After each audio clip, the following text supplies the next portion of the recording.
یہ نیکی کا حکم دینا، برائی سے روکنا، یہ بڑا کمپلسری ہے۔ بخاری اور مسلم میں ایک اور حدیث ہے، نبی علیہ السلام فرمایا کہ نیکی کا حکم دینے والے اور برائی سے روکنے والوں کی مثال اس کشتی کی مانند ہے۔ اب دیکھیں کیسی حضور نے مثال بیان کی، جس کی 2 منزلیں ہوں۔ پرانے زمانوں میں بحری جہاز چلا کرتے تھے، اس کشتی کی 2 منزلیں ہوں، اوپر والی منزل کے لوگ جو ہیں پانی ان کے پاس رکھا ہو، نیچے والی جو منزل کے لوگ ہیں ان کے پاس پانی نہیں ہے، تو ان کو بار بار سیڑھیاں چڑھ کے اوپر پانی کے لیے جانا پڑتا ہے۔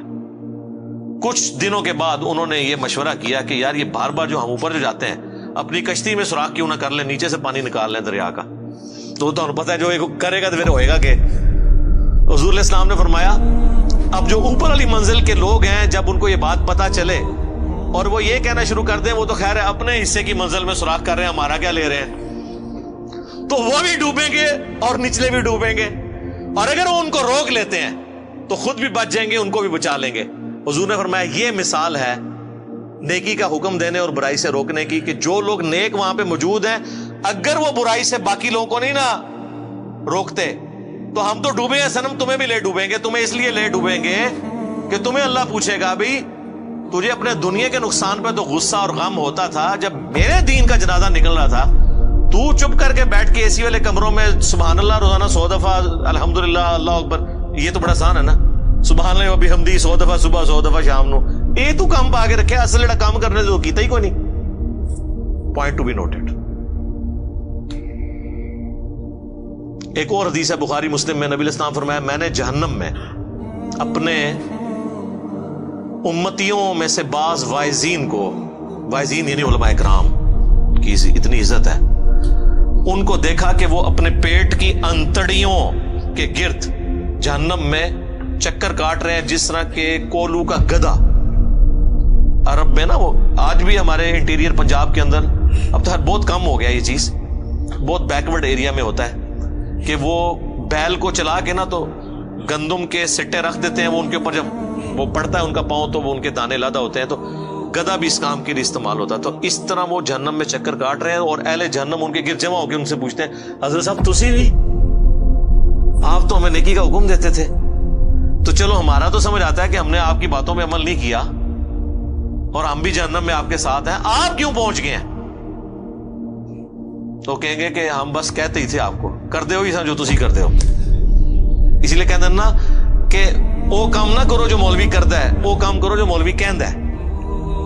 کیا وہ عموماً ٹھیک ہی ہوتے ہیں کہانیوں کو چھوڑ کے۔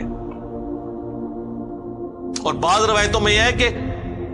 جو سننے والے ہیں وہ جنت میں پہنچ جائیں گے، وہ کہیں گے حضرت آپ کی ہم اتنی تقریریں سن کے جنت میں ہیں اور آپ خود جہنم میں ہیں، وہ کہیں گے وہ آپ نے تو عمل کر لیا، ہم نے عمل نہیں کیا۔ ٹھیک ہے، تو یہ اسلام جوڑوں کی اندر ہے، امر بالمعروف و نہی عن المنکر جوڑا ہے، نیکی کا حکم دینا برائی سے روکنا، علم اور عمل بھی جوڑا ہے۔ خالی علم نو چٹنا ہے اگر عمل نہیں کیا، اور خالی عمل کا کیا کرنا ہے اگر وہ علم کی بنیاد پہ نہیں ہے کہ جو طریقہ نبی علیہ السلام نے بتایا تھا اس کے بغیر آپ عمل کرتے رہے تو وہ عاملۃ ناصبہ، عمل کر کر کے تھک جائیں، جتنا مرضی ٹکریں مارتے رہے، بغیر وضو کے آپ نماز پڑھتے رہے، نماز تو کوئی نہیں ہونی جب تک آپ کو طہارت کے مسائل نہیں پتا ہوں گے، نماز کا طریقہ نہیں پتا ہوگا۔ تو یہ پیرلل میں دونوں چیزیں کمپلسری کمپلیمنٹری جڑی ہوئی ہیں۔ تو امر بالمعروف و نہی عن المنکر اس اعتبار سے بہت ہی امپورٹنٹ ہے۔ ایک اور حدیث ہے بڑی زبردست جامعہ ترمذی کے اندر کہ سیدنا ابوبکر صدیق رضی اللہ تعالیٰ عنہ نے یہ آیت تلاوت کی، یا ایھا الذین آمنوا علیکم انفسکم لا یضرکم من ضل اذا اہتدیتم، اے ایمان والو تم اپنی جان کی فکر کرو، تمہیں کوئی نقصان نہیں پہنچا سکے گا جو خود گمراہی پر ہے، تم اپنا کام سیدھا رکھو۔ اور حضرت ابوبکر نے کہا کہ تم یہ آیت پڑھ کے یہ سمجھتے ہو کہ تم خود نیکی کا کام کرتے رہو، جو برائی کرتے ہیں ان کا وبال تم پہ نہیں پڑے گا، تو یہ مطلب نہ لینا ہے اس آیت کا، کیونکہ میں نے خود رسول اللہ سے سنا تھا